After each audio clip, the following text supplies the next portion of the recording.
नमस्कार, news room live देख रहे हैं आप और मैं आपके साथ हूं चंदा यादव। खबरों की शुरुआत करेंगे। मुख्यमंत्री भजनलाल शर्मा भीलवाड़ा के कालियास ग्राम पंचायत में दौरे पर रखे, जहां विधायक जबर सिंह सांखला ने बीजेपी कार्यकर्ताओं के साथ सीएम भजनलाल शर्मा का अभिवादन किया। इस दौरान सीएम ने विकसित भारत संकल्प यात्रा शिविर में लगे हुए विभिन्न स्टॉलों का अवलोकन किया और लाभार्थियों से रूबरू हुए हैं। इसके साथ ही मंच पर पहुंचकर आमजन को विकसित भारत संकल्प यात्रा के तहत प्रतिज्ञा दिलवाई। सीएम ने पुरानी सरकार पर मंच के माध्यम से निशाना साधते हुए बताया कि कांग्रेस सरकार में पेपर लीक जैसे मामलों को गंभीरता से नहीं लिया गया, लेकिन बीजेपी की सरकार बनते ही इस पर फौरन एक्शन लिया गया।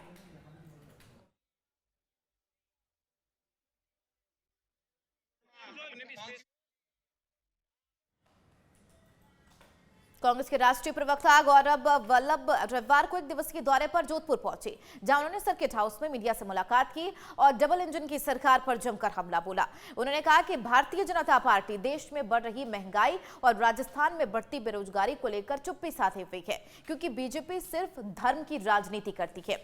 वल्लभ ने कहा, राजस्थान अभी देश के अंदर बेरोजगारी में नंबर 2 पर आ गया है, जो कि बड़े दुख की बात है। इसके साथ ही उन्होंने राहुल गांधी की भारत जोड़ो न्याय यात्रा पर भी जानकारी दी, बल्कि कहा कि यह देश में निरंतर बढ़ रही महंगाई, बेरोजगारी धर्म की राजनीति नहीं करने की यात्रा है।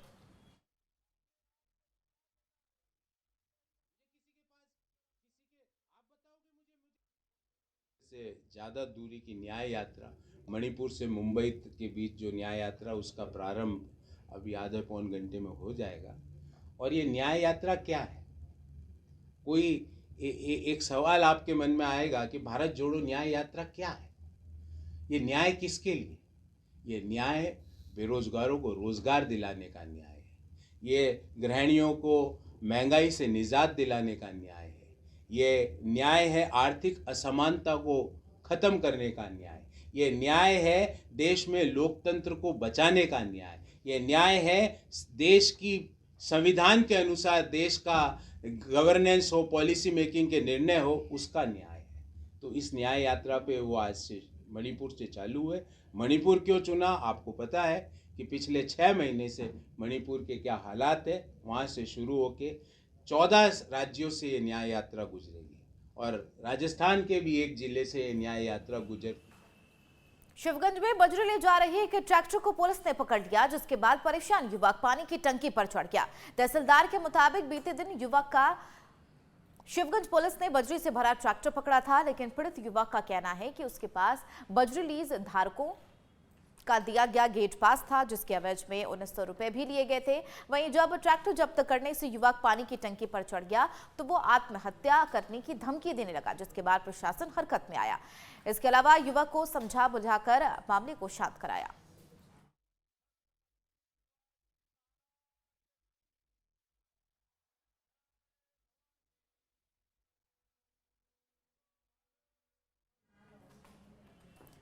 टोंक के आवा गांव में मकर संक्रांति के मौके पर पारंपरिक दड़ा खेल का आयोजन किया गया। इस अजब गजब और अनोखे खेल में 80 किलो वजनी कपड़े और जूट की गेंद के पैरों से मारकर खेला जाता है। कहते हैं गेंद की दिशा से आगामी साल की भविष्यवाणी होती है और इस बार खेल के बाद आगामी साल सामान्य रहने की घोषणा हुई है। सैकड़ों की संख्या में ग्रामीण इस खेल में शामिल हुए। बच्चे, बुजुर्ग, महिलाएं भी इस अनोखे खेल को देखने के लिए उमड़े। खास बात यह रहती है कि इस खेल में ना कोई गोल पोस्ट होता है और ना ही कोई रेफरी होता है।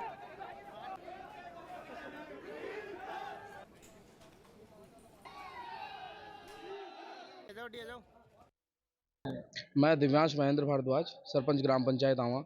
ये जो हमारे यहाँ पर 14 तारीख को हर वर्ष मकर संक्रांति के दिन पर जो दड़ा खेला जाता है, इसका बहुत ही पुराना इतिहास है। ये खेल इसलिए खेला जाता है कि एक तो लोगों में सद्भावना और आपसी प्रेम बना रहे, और एक सबसे मुख्य चीज़ ये है कि ये दड़ा आने वाले समय का अकाल और सुकाल बताता है। इस गांव में 12 गांव, इस खेल में 12 गांव पार्टिसिपेट करते हैं और ये अगर ये दड़ा आवा दरवाजे की तरफ जाता है तो सुकाल होता है और अखनिया दरवाजे की तरफ जाता है तो अकाल होता है। तो ये इसको भी दर्शाता है। ये परंपरा लगभग 60-70 साल से चली आ रही है।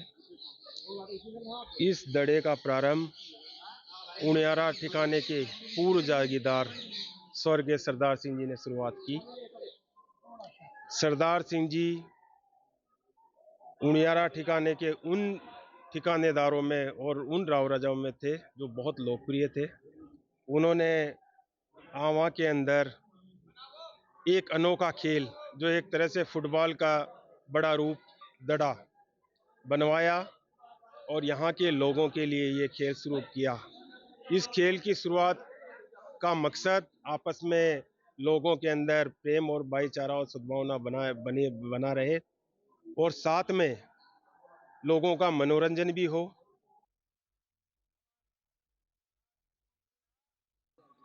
मैं कार्तिकेय सिंह। ये खेल जो है ये मेरे ग्रेट ग्रैंडफादर राव राजा साहब लेट राव राजा साहब सरदार सिंह जी ने चालू करवाया था। इस खेल का महत्व ये था कि इसको जब चालू करवाया था, ये अपने सेना में लोगों को भर्ती कराने के लिए करा था और इससे लोगों से भाईचारा बढ़ा रहे और इसी खेल से अकाल और सुकाल का भी पता चलता था। तो ये रियासतकालीन के नाम एक खेल है। ये अभी तक ये परंपरा चलती आ रही है।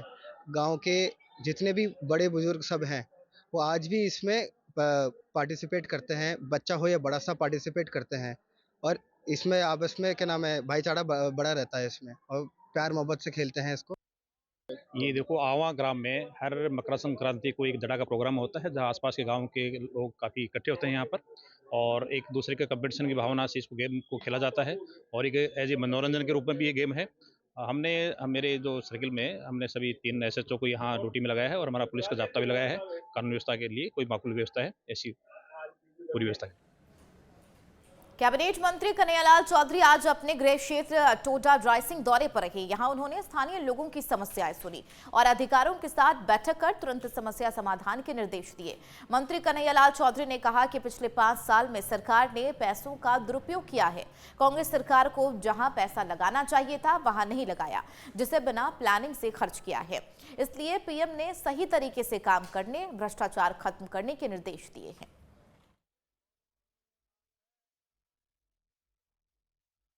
आज टोडा राइसिंग के अंदर जो मेरा घर है, जहाँ पे मैं निवास करता हूँ, इस उपखंड के अंदर कई छोटी छोटी समस्या थी, उनको लेके आज हमारे लोगों के बीच में हम साथ में बैठ के उनकी जो भी समस्या थी उपखंड स्तरीय वो सबको हमने समाधान करने के लिए कोशिश की। सभी अधिकारियों की बैठक भी लिए और मैं उम्मीद करता हूँ कि जो समस्या इनकी आई है उनको हम आने वाले महीने भर के अंदर उनका समाधान करेंगे। कोई दिक्कत आएगी तो राज्य सरकार के लेवल की तो वहाँ करेंगे, जिले लेवल की तो वहाँ से कराएंगे। बाकी कई समस्या ऐसी भी आएगी विकास की आई है, विकास की भी जो जैसे हमारे पास फंड की फाइनेंस की व्यवस्था होगी वो भी करेंगे। क्योंकि पिछले जो समय के अंदर 5 साल में जिस तरह से पैसे का दुरुपयोग किया, जहाँ पैसा जिस जगह लगना था वही नहीं लग पाया प्रॉपर, इन्होंने कोई बगैर प्लानिंग के पैसे का किया, तो फाइनेंस की कुछ थोड़ी प्रॉब्लम है। बाकी हमारे यशस्वी प्रधानमंत्री जी जिस तरह से हमें आश्वस्त किए कि आप सही तरीके से काम करो, भ्रष्टाचार को ख़त्म करो और जितना हो सकता है उतना केंद्र सरकार हमारी मदद करेगी आने वाले टाइम में। उधर गौतमेश्वर तीर्थ स्थल से स्वच्छता सप्ताह की शुरुआत हो चुकी है, जहां राजस्थान सरकार के कैबिनेट मंत्री हेमंत मीणा ने गौतमेश्वर तीर्थ स्थल परिसर में झाड़ू लगाकर आमजन में स्वच्छता का संदेश दिया है। साथ ही आने वाले 22 जनवरी को स्वच्छता के साथ दीपोत्सव मनाए जाने की बात कही। मीणा ने कहा, देश के सभी मंदिरों में और उनके आसपास के पूजा स्थलों को साफ रखने का काम देश के प्रधानमंत्री नरेंद्र मोदी की ओर से किया जा रहा है। इस दौरान कैबिनेट मंत्री हेमंत मीणा के साथ नगर परिषद सभापति राम कन्या प्रहलाद गुर्जर, जिला परिषद सदस्य सुमन मीणा समेत बीजेपी के कई पदाधिकारी भी मौजूद रहे। 14 तारीख से लेके 21 जनवरी तक पूरे देश में, पूरे प्रदेश में हर सार्वजनिक स्थान, मंदिर, हर जगह को सफाई करना और स्वच्छता पूरी तरह से कायम करने का काम 21 जनवरी तक चलेगा और 22 जनवरी को राम मंदिर का जो भव्य शुभारंभ है, भगवान राम की स्थापना का काम है।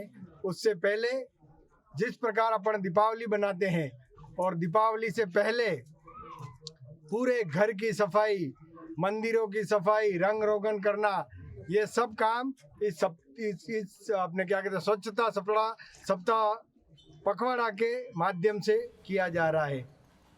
ब्यावर विधानसभा क्षेत्र में विश्व हिंदू परिषद और राष्ट्रीय स्वयंसेवक संघ के कार्यकर्ताओं की ओर से गांव-गांव जाकर आगामी रामलला मंदिर के प्राण प्रतिष्ठा समारोह में शामिल होने के लिए अक्षत बांटी जा रही है।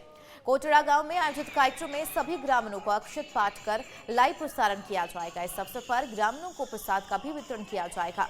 लोगों ने बताया कि गांव में रामलला की मूर्ति के प्राण प्रतिष्ठा समारोह को लेकर भारी उत्साह का माहौल है। सभी लोग बाग 22 जनवरी को दिवाली का त्योहार मनाएंगे।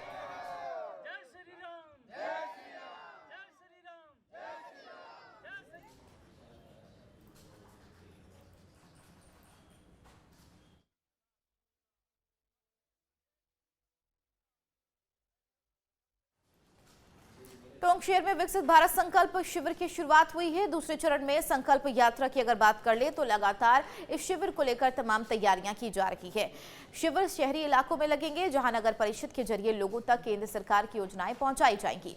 बता दें, नगर परिषद के अग्निशमन केंद्र पर शिविर में योजनाओं में पात्र लाभार्थियों का रजिस्ट्रेशन किया गया। पहले से रजिस्टर्ड लाभार्थियों की EKYC की गई है। वहीं उज्ज्वला योजना में APG सिलेंडर वितरित किए गए।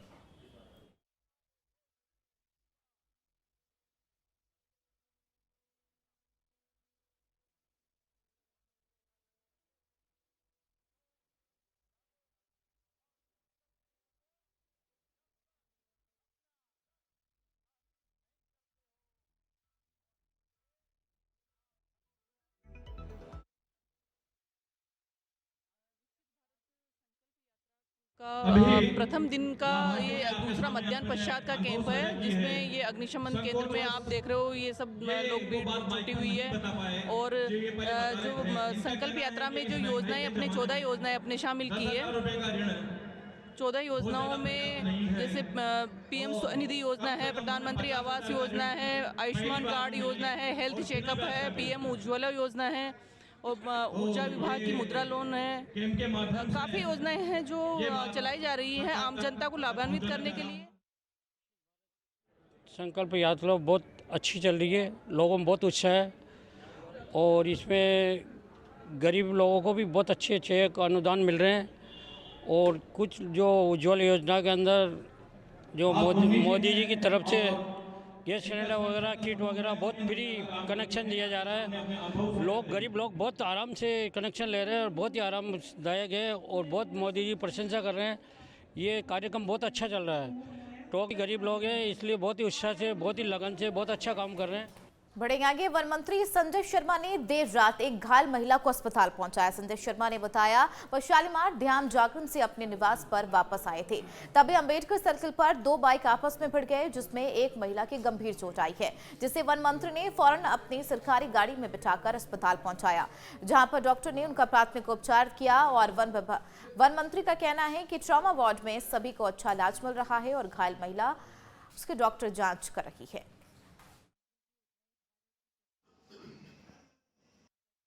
देखिए, अंबेडकर सर्किल अलवर पर मैं एक अपना घर शालीमार जागरण था, वहाँ से वापस आ रहा था, मेरे निवास की ओर जा रहा था। तो अंबेडकर सर्किल पर ही 2 मोटरसाइकिल आपस में भिड़ी और उसमें एक महिला के गिरी, उस पर से चोट लगी उनको। तो मैंने वहाँ जा कर के जानकारी लगी तो उनके पाँव में और हिप्स में चोट थी। तो उनको मैं लेकर के अपनी सरकारी गाड़ी में अपने राजकीय अस्पताल में लेकर आया हूँ और यहाँ डॉक्टर्स ने बताया कि उनका दर्द बता रही हैं और एक्सरे अभी वो करेंगे। वैसे ईश्वर की कृपा से वो बिल्कुल ठीक है और एक्सरे के बाद पता चलेगा कि पीठ में या किस जगह चोट लगी है, लेकिन डॉक्टर्स का जो बात में जानकारी की वो बिल्कुल ठीक है। एक्सरे के बाद असल पता चलेगा क्या रहेगा क्या नहीं। मंत्री बनने के बाद आप अचानक ये दूसरा दौरा है, आपने अस्पताल की व्यवस्था भी देखी होंगी, क्या ये ट्रॉमा सेंटर बिल्कुल सही चल रहा है? बिल्कुल सही चल रहा है। हमारे 4 डॉक्टर्स यहाँ पे मरीज को अटेंड भी कर रहे हैं और तुरंत जो भी प्राथमिकता से इलाज चाहिए पेशेंट्स को, जो बीमारी की हालत में आ रहा है या एक्सीडेंट्स के केस में आ रहे हैं, उसको तुरंत प्रभाव से इलाज मिल रहा है और बिल्कुल चुस्त और मुस्तैद रूप में यहाँ डॉक्टर्स बैठे हुए हैं। आसंद उपखंड क्षेत्र के रतनपुरा ग्राम पंचायत के अंतर्गत गांव सुखामण, जहां के निवासी चांदमल, जिन्होंने 18 वर्ष की उम्र में 1990 और 1992 में अयोध्या में जाकर कार सेवक के रूप में एक अपनी विशेष पहचान बनाई है। अब अयोध्या में राम मंदिर बनने से चांदमल शर्मा काफी खुश नजर आ रही। भव्य राम मंदिर उद्घाटन को लेकर चांदमल शर्मा की आंखों में खुशी के आंसू छलक आए।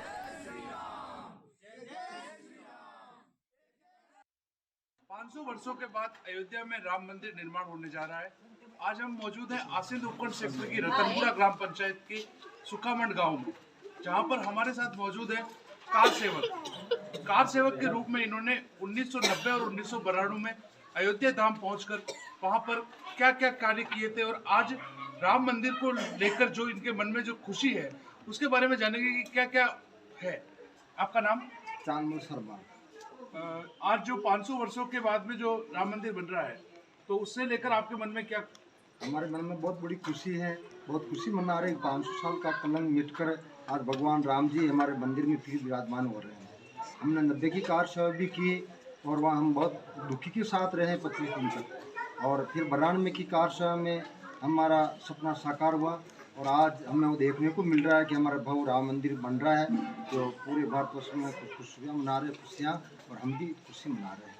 राम मंदिर को लेकर 22 जनवरी को भव्य विशाल प्रदेश में आयोजन किया जाएगा, पूरे देश भर में वो आयोजन किया जाएगा। तो आपके यहाँ पर भी क्या क्या आयोजन किए जाएंगे? हमारे गांव में भी 10 दिन से भगवान का कीर्तन चल रहा है। महिला भी डेली गीत गाती है और जेंट्स भी डेली भगवान का कीर्तन करता है। और 22 तारीख को दिन भर भगवान का कीर्तन चलेगा, भगवान का प्रसाद बनेगा। पूरे गांव वाले धूमधाम से दिन भर खुशियाँ मनाएंगे और प्रसाद वितरण करेंगे और खाना बनाकर पूरी खुशी के साथ खाना खाएंगे। तो ये थे हमारे साथ कार सेवक चांदमल शर्मा, जिन्होंने बताया कि राम मंदिर निर्माण को लेकर पूरे प्रदेश ही नहीं वरन इनके गांव में भी एक खुशी का माहौल है और लगातार यहाँ पर मंदिरों को सजाया जा रहा है, भगवा ध्वज लहराए जा रहे हैं, साथ ही साफ सफाई की व्यवस्था यहाँ की जा रही है। नवतेज टीवी के साथ परमवीर सिंह, आसिंद।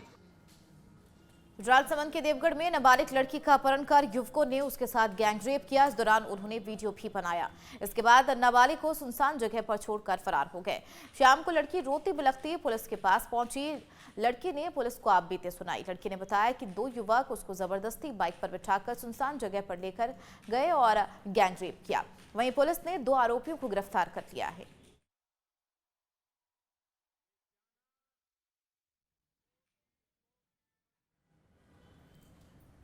उधर खेड़ली में 3 दिवसीय दीक्षा आत्मा यात्रा कार्यक्रम में नेहा जैन ने दीक्षा ली है और उन्होंने सकल समाज के साथ परिवार को भी त्याग दिया। इस दौरान माता पिता और समस्त कस्बे वासियों ने उन्हें बैंड बाजे के साथ रोते हुए विदा किया। उन्होंने सभी साज श्रृंगार और विलासिता की वस्तुएं त्याग दी हैं। बता दें 3 साल पहले नेहा के छोटे भाई भी जैन मुनि की दीक्षा ले चुके हैं।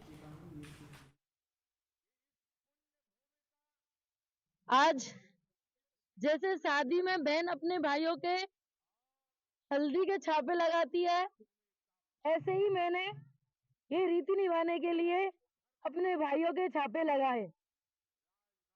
पर एक दुल्हन जब ससुराल जाती है वो अपने श्रृंगार की साधन चूड़ी गले का ये छोड़ के नहीं जाती, वो अपने साथ लेके जाती है। पर मैं इन सबका त्याग करके इन सब से राग तोड़ के जा रही हूँ। मुझे बिल्कुल भी दुख नहीं है। एक लड़की को बहुत शौक होता है सजने संवरने का, और मुझे अब मेरे परमात्मा के लिए सजना है। मेरी आत्मा को शुद्ध गति मिले, मोक्ष मिले, इसलिए मैं संयम ले रही हूँ। झालावाड़ परवन वृहद बहुउद्देशीय सिंचाई परियोजना के अंतर्गत निर्माणाधीन बांध और टनल कार्य का झालावाड़ जिला कलेक्टर अजय सिंह राठौड़ द्वारा निरीक्षण किया गया। निरीक्षण के दौरान जिला कलेक्टर ने कहा कि परवन वृहद बहुउद्देशीय सिंचाई परियोजना हाड़ौती क्षेत्र के लोगों का ड्रीम प्रोजेक्ट है। उन्होंने कहा कि उक्त परियोजना का कार्य बहुत हद तक पूर्ण हो चुका है और अनुमानित रूप से आगामी फरवरी 2025 तक इसे पूरा कर लिया जाएगा, जिसके पश्चात झालावाड़, बारा और कोटा के हजारों गाँव के इस परियोजना के माध्यम से पीने का पानी उपलब्ध हो सकेगा। इसके साथ ही 1,30,000 हेक्टेयर भूमि इस परियोजना से सिंचित होगा। उन्होंने कहा कि उक्त परियोजना के निर्माण के दौरान डूब क्षेत्र में आने वाले लगभग सभी लोगों को उनकी जमीन का मुआवजा दिया जा चुका है। इसके साथ ही जो आंशिक डूब क्षेत्र में रहने वाले लोग हैं उन्हें भी मुआवजा दिलाने का प्रयास किया जाएगा।